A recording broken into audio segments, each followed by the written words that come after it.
Il y a des anniversaires qu'on voudrait oublier à jamais. Oui. Ce 13 avril, c'était le jour de mes 42 ans. Je venais d'arriver chez nous après ma journée au cabinet, à Balaruc, et j'étais crevé.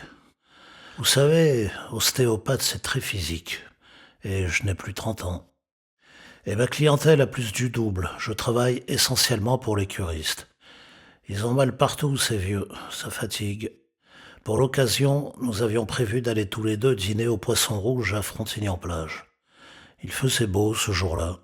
J'avais demandé une table à l'extérieur, sur la terrasse aménagée sur la plage.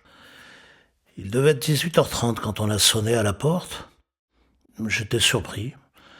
Et je l'ai été encore bien plus quand j'ai vu deux flics à la porte, un gradé et un genou. Ils avaient l'air plutôt emmerdés qu'autre chose. Enfin, pas emmerdés, non, une espèce de gravité, de solennité un peu forcée. Le gamin gardait la tête basse comme s'il vérifiait que ses lacets étaient bien passés dans leurs œillets prédestinés. C'est le plus âgé qui a parlé. Vous êtes monsieur Ressiguier? Oui, pourquoi? Qu'est-ce qui se passe? Votre femme, Guylaine, a... Là, je l'ai interrompu en criant. Quoi? Elle a eu quoi? Un accident de voiture? Elle est blessée? Le jeune a fait un saut en arrière sur le paillasson. Agacé, l'officier l'a quelque peu bousculé pour fermer la porte. Son visage est devenu encore plus grave. Oui, monsieur, un accident. Mais pas de circulation. Elle, elle s'est noyée dans les temps d'un grill. Je suis resté totalement figé, espèce de statue immobile. Je regardais les deux hommes, l'air complètement ahuris, comme si je n'avais rien compris à ce qu'ils racontaient. J'avais l'impression de voir des extraterrestres qui venaient de débarquer chez moi. Le plus dingue, c'est cette histoire des temps d'un grill. Comment aurait-elle pu se noyer dans 30 centimètres d'eau? C'est cette question qui m'a fait raccrocher le réel, me parlant à moi-même.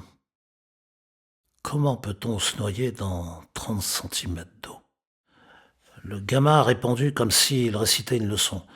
Si vous saviez le nombre de gens qui se noient dans leur baignoire, et d'enfants dans des piscines ou des bassins sous les yeux de leurs parents, c'est très courant, hélas.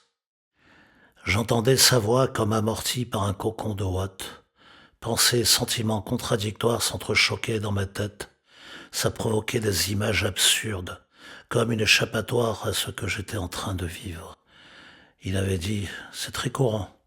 Ça m'a fait penser au courant du canal, à courir, à mourir, et de là, au courant qui a tué Claude François dans sa baignoire. C'était complètement idiot, mais voilà le cheminement qui s'opérait dans mon pauvre cerveau à ce moment précis. L'officier m'a ensuite posé une question qui m'a fait redescendre. Désolé, mais est-ce qu'elle avait des pensées suicidaires ces derniers temps? Je suis resté pensif un moment. Réfléchir me faisait froncer les sourcils. Non, je ne crois pas. Faut dire qu'avec nos boulots réciproques, des fois on se côtoie sans vraiment communiquer, surtout dans ces périodes de garde de nuit. J'arrive le soir, elle s'en va, et vice-versa le matin. Ou alors, si je n'ai rien vu venir, je m'en voudrais terriblement. Vous voyez, j'aurais du mal à vous dire oui et autant à vous dire non. Il y avait quand même chez elle un fond de tristesse permanente, sans doute à cause de la mort accidentelle de son père quand elle était gamine. Ah bon? Il est mort comment? A demandé le gradé. J'ai murmuré après un long soupir. Noyé en mer. Il était marin-pêcheur dans le clan Montero. Son visage s'allongeait de surprise. Ça alors, ça avait fait grand bruit dans le coin à l'époque. Quelle drôle de destinée. Mourir comme son père.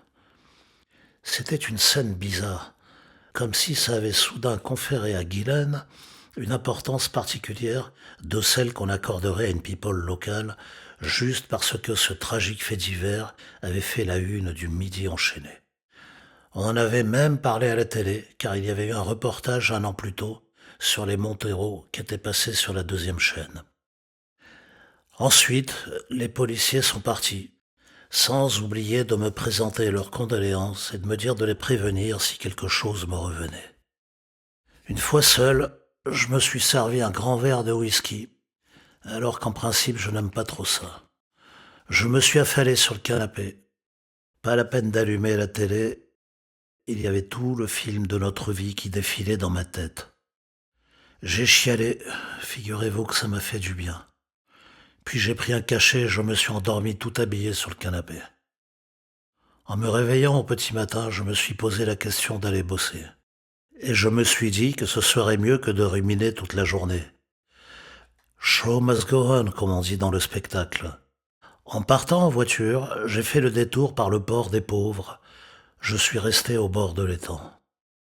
Les larmes me sont venues, et j'ai fait quelque chose qui ne m'était pas arrivé depuis des années. J'ai prié. À notre Père, et de Je vous salue Marie, en pensant très fort à elle.